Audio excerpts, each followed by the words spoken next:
We need to have a frank conversation about what is happening to your money. That squeeze at the end of the month.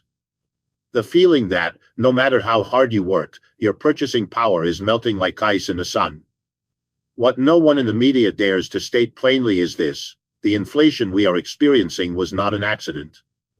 It wasn't just bad luck or supply chain disruptions. It was a choice. A deliberate choice made by the elites in Washington and on Wall Street. They lied to us, blatantly. They told us it was transitory. When that lie became untenable, they blamed the pandemic. When the public tired of that excuse, they blamed Vladimir Putin. But, as Professor Richard Wolff has tirelessly pointed out, with a clarity that the mainstream media finds deeply unsettling, the truth is far darker. And now, as Wolff himself warns, it may be too late for them to save the system they created. This desperate lie about inflation is, perhaps, the clearest symptom of the profound psychological denial plaguing the American empire. Their system, the neoliberal, financialized capitalist house of cards, is failing. It no longer delivers prosperity to its citizens. It now functions only to extract the remaining wealth from the working class and deliver it to a tiny fraction at the very top. To maintain the illusion of power, to pretend that everything is under control, they needed scapegoats. They needed you to hate a foreign leader or resent supply chains, so you would not look inward. So you would not realize that the real problem is domestic. While they frantically point the finger at Russia, at China, at anyone but themselves, the very foundation of their power, the US dollar, is being eroded from within. And it is being eroded by the very greed they promoted as a virtue. The multipolar world, the BRICS nations, the sovereign countries of the global south, they aren't just watching. They are acting. They see this economic self-immolation and are quietly, methodically, building their exits. They are building an alternative system where Washington's denial and deception simply no longer matter. Let us dissect this lie. Let's use a critical lens to understand what really happened, focusing on the first great proof of Western collapse, the truth about inflation. When prices began to skyrocket in 2021, the official narrative was unified. The Federal Reserve and the White House said it was a supply problem. The pandemic, they claimed, had closed ports and factories. There were too few goods and too many buyers. A simple matter of supply and demand. It was logical, it was palatable, and it was a convenient lie. What Professor Wolff and other critical economists immediately pointed out was an inconvenient fact hidden in plain sight: corporate profits. If inflation were caused solely by rising input or transport costs, corporate profits should have remained stable or even fallen, as companies would merely be passing on the cost. But that is not what happened. What we saw, in sectors from energy to food, from shipping to housing, were record corporate profits. Companies were not just passing on costs, they were using the excuse of inflation as a smokescreen to expand their profit margins to historic levels. They saw the opportunity and raised prices far, far beyond any cost increases they faced. This is not a theory. It is data. It is what became known as greedflation. And why did the elites lie about this? Because admitting to greedflation is to admit that the neoliberal capitalist system, in its current form, is the architect of public misery. It is to admit that the free market was not self-regulating, it was self-cannibalizing. It was easier to blame Putin, as that fit Washington's geopolitical narrative. It was easier to blame China, as that fueled the new Cold War. But they could not, under any circumstances, admit that the very corporations funding their political campaigns were actively impoverishing the population out of sheer greed. And here we enter the second layer of denial, the Federal Reserve's solution.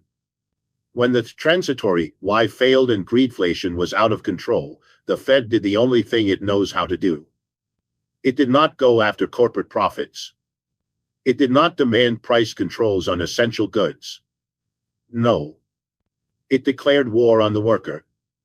The Fed began raising interest rates at the most aggressive pace in decades. And here, we must understand the brutality of this tool. The Fed does not have a button that lowers prices. It has a hammer. And that hammer works like this. By raising interest rates, the Fed makes credit more expensive. This means mortgages become more expensive, car loans become more expensive, credit card debt becomes unpayable. The objective, by their own admission, is to cool demand. But what does that mean in plain English? It means causing unemployment. It means ensuring that you, the worker, have less money, become afraid of losing your job, and therefore stop buying things. Think about the insanity of this. Inflation was caused, in large part, by rampant corporate greed. Washington's solution was not to stop the greed, but to cripple the consumer. They are trying to solve a fire caused by a select group of arsonists by cutting off the water to the entire neighborhood. This is an act of desperation. It is the tacit admission that they have no real control over the economy and that they are willing to sacrifice the working class to protect elite profits. As Richard Wolff correctly points out, this is the logic of a system in its final stages, a system that would rather self-destruct than reform. But the self-inflicted wound does not stop there. Let us look at foreign policy, the third proof of internal collapse. The American empire, in its arrogance and denial, decided it could fight a two-front economic war, against Russia and against China. The result? An economic suicide that poured gasoline on the inflationary fire. First, the sanctions against Russia. They were sold as the ultimate weapon that would destroy the ruble and bring Russia to its knees. What actually happened? The sanctions fractured the global energy market. By attempting to remove one of the largest producers of oil and gas from the Western market, what Washington achieved was a global spike in energy prices. And who paid for it? The American consumer at the gas pump and the European consumer on their heating bills. Europe, America's key ally, was thrown into a deep energy recession, making its industry less competitive. It was an act of economic sabotage against its own ally, Russia. It simply pivoted east. It began selling its oil at a discount to China and India, in transactions that did not use the dollar. The sanctions not only failed to stop Russia, they were the single greatest accelerator of de-dollarization we have seen in decades. They shot themselves in the foot. Second, the tariffs against China. Initiated by Trump and maintained, and in some cases increased, by Biden, these tariffs are the personification of denial. The Washington elite live under the delusion that they can force China to bend. But who really pays these tariffs? Not China. The tariffs are a tax paid by the American importer. And that tax is passed on, cent for cent, to the American consumer. Every product you buy, from electronics to clothing and tools, that comes from China, now carries this denial tax embedded in it. Washington is actively making life for its own citizens more expensive, in a futile attempt to stop the clock of history.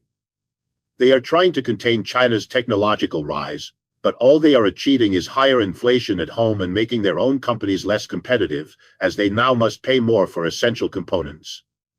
It is the equivalent of an empire deciding to amputate the arm that feeds it, simply because it is angry about how the food is being grown. What Richard Wolff means by "it's too late" is this: the tools they are using to fight inflation are the very tools that are destroying confidence in the dollar and accelerating the empire's decline. Greedflation exposed the internal rot. The Fed's response of punishing the worker exposed the system's cruelty. And the sanctions and tariffs exposed the strategic incompetence of an empire in denial. They lied about the cause, and now the cure they offer is, in fact, a more potent poison. And while the West is trapped in this vicious cycle, this economic death spiral where the only solution to inflation is economic suicide, what is the rest of the world doing? Are they observing this denial? Yes. But they are, more importantly, building. This is Exhibit B, the rise of the multipolar world, and it is the other half of the story that the Western media refuses to tell. While the United States uses its financial power to punish, blackmail, and sanction, the nations of the BRICS and the Global South are using their productive force to build and trade. The most seismic event, which was directly accelerated by the sanctions on Russia, is the slow, inevitable death of dollar hegemony. For decades, American power was not based on its industry, which they willingly exported to China, but on its ability to force the world to use its currency for international trade. This gave them the exorbitant privilege of printing money from nothing to fund their wars and deficits, while exporting their inflation to the rest of the world. That privilege is over. When Washington decided to confiscate hundreds of billions of dollars of Russia's foreign reserves, they didn't just shoot themselves in the foot, they dealt a mortal blow to the very heart of their financial system. They sent a clear message to every nation on the planet: your money is not safe with us. If you disobey us politically, we will seize it. The reaction from the rest of the world was not fear, it was prudence. China, Saudi Arabia, the UAE, even traditional allies, began to divest from U.S. Treasury bonds. They realized the dollar was not a neutral asset, it was a weapon. And no one wants to be held hostage by a weapon pointed at their head. And so, the construction of the alternative system began in earnest. Trade between Russia and China exploded, surpassing $200 billion a year, and almost none of it is conducted in dollars. It is paid in yuan. It is paid in rubles. India, openly defying U.S. sanction threats, became the largest buyer of Russian oil, paying in Emirati dirhams or rupees. Brazil and China struck deals to settle their massive trade in their own currencies. Saudi Arabia, the pillar of the petrodollar for 50 years, is now openly discussing selling oil to China in yuan. This, make no mistake, is the true earthquake. While the U.S. Federal Reserve is obsessed with how to shrink its economy to fight greedflation, the rest of the world is busy creating new markets, new supply chains, and new financial institutions that render the U.S. irrelevant. The BRICS New Development Bank, though still in its infancy, is funding infrastructure projects in local currencies, without the ideological strains and austerity demands of the IMF and World Bank. And let's talk about real production. The combined GDP of the BRICS nations, measured in purchasing power parity, PPP, is already larger than that of the G7. This is not a future projection, it is today's reality.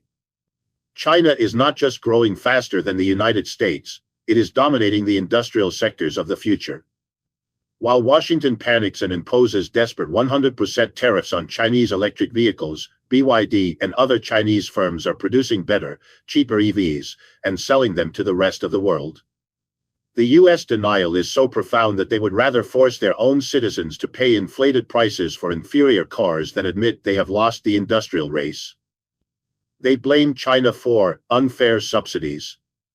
But what they call subsidies, we call strategic industrial planning. The West mocked China's state capitalism, but it was that model that lifted 800 million people out of poverty and created the largest manufacturing base the world has ever seen. Meanwhile, the U.S. neoliberal model created the Rust Belt, displaced millions of workers, and concentrated all wealth in a financial bubble in Wall Street. Their model has failed. The multipolar model, based on sovereignty and industrial development, as seen in Mexico under Andrés Manuel López Obrador, who rescued his state energy companies from the clutches of neoliberal privatization, is proving to be more resilient and more just. And this brings us to Act 4, the symbol of denial. And there is no greater symbol of the arrogance, denial, and theatricality of the collapsing empire than Donald Trump. Trump is the perfect personification of the empire's psychology. He understands, on a visceral level, that the system is broken. He sees the pain of the workers in the Rust Belt. He knows they were betrayed. But his solution is the very definition of denial. He is the showman who promises to fix a broken engine by yelling at it.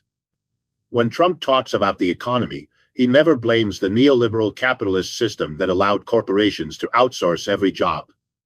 He never blames the greedflation that Professor Wolff exposes.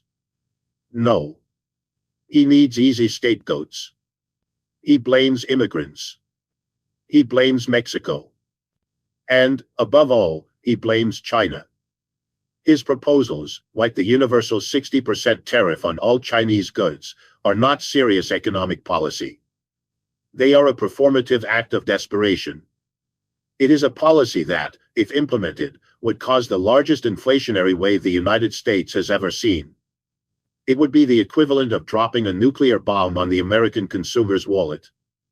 As we have already established, tariffs are taxes paid by the American people.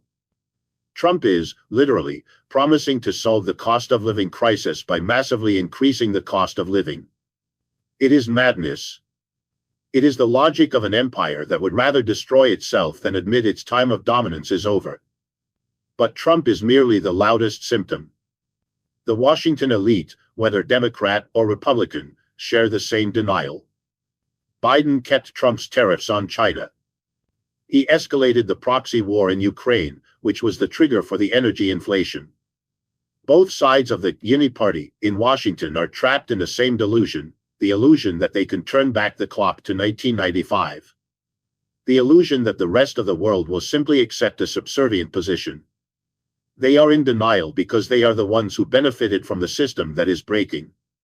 They are the ones who got rich from globalization, from financialization, from the export of jobs. They cannot admit that the party is over. And so they lie. They lied about inflation being transitory. They lied about it being Putin's fault. And now they lie that they can fix everything with more tariffs, more sanctions, and more wars. We arrive at the conclusion. The truth that Richard Wolff and other critical voices are revealing is painful, but essential. It is too late to save the economy, because the economy they built was a house of cards destined to crumble. Inflation is not the problem, it is the symptom.